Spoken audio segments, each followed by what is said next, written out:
ನಮಸ್ಕಾರ ವೀಕ್ಷಕರೇ, IPL 2024ರ 17ನೇ ಸೀಸನ್ಗಾಗಿ mini action ಶುರುವಾಗಿದ್ದು RCB ಈ ಬಾರಿ ಅಚ್ಚರಿ ಎಂಬಂತೆ ವೆಸ್ಟ್ ಇಂಡೀಸ್ ಆಲ್ರೌಂಡರ್ ಆಗಿರುವ ಅಲ್ಜಾರಿ ಜೋಸೆಫ್ ಅವರನ್ನು ಸುಮಾರು 11,50,00,000 ರೂಪಾಯಿ ನೀಡಿ ಖರೀದಿ ಮಾಡಿದೆ. ಹೌದು ವೀಕ್ಷಕರೇ, ಅದಕ್ಕೂ ಮುನ್ನ ನೀವು ಕೂಡ RCB ತಂಡದ ಅಭಿಮಾನಿಯಾಗಿದ್ದರೆ ಈ ವಿಡಿಯೋಗೆ ಒಂದು ಲೈಕ್ ಮಾಡಿ. ಮತ್ತೆ ನಿಮ್ಮ ಪ್ರಕಾರ RCB ಯಾವ ಆಟಗಾರರನ್ನು ಟಾರ್ಗೆಟ್ ಮಾಡಬಹುದಿತ್ತು ಎಂದು ನಮಗೆ ತಪ್ಪದೇ ಕಮೆಂಟ್ ಮೂಲಕ ತಿಳಿಸಿ. ವೀಕ್ಷಕರೇ, ನಿಮ್ಗೆಲ್ಲ ಗೊತ್ತಿರುವ ಹಾಗೆ 2024ರ IPL ನ 17ನೇ ಸೀಸನ್ಗಾಗಿ ಈಗಾಗಲೇ ದುಬೈನಲ್ಲಿ ಮಿನಿ ಆಕ್ಷನ್ ಶುರುವಾಗಿದೆ.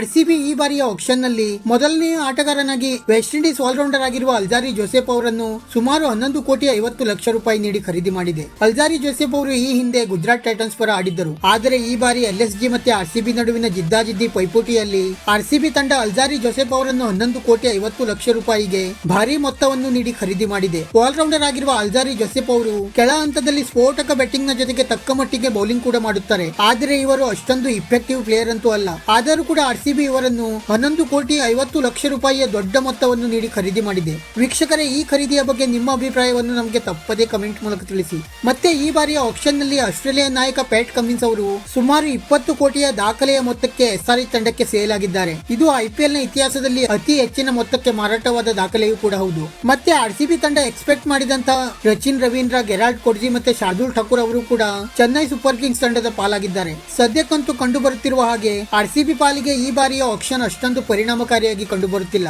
ಆದರೆ ಇನ್ನು ಮುಂದೆ RCB ತಂಡ ಯಾವ ಆಟಗಾರರನ್ನು ಖರೀದಿಸಲು ಯಶಸ್ವಿಯಾಗುತ್ತದೆ ಎಂದು ಕಾದು ನೋಡಬೇಕಾಗಿದೆ. ವಿಡಿಯೋ ಇಷ್ಟ ಆಗಿದ್ದರೆ ಲೈಕ್ ಮಾಡಿ ಮತ್ತೆ ಚಾನೆಲ್ ಅನ್ನು ಸಬ್ಸ್ಕ್ರೈಬ್ ಮಾಡಲು ಮರೆಯಬೇಡಿ.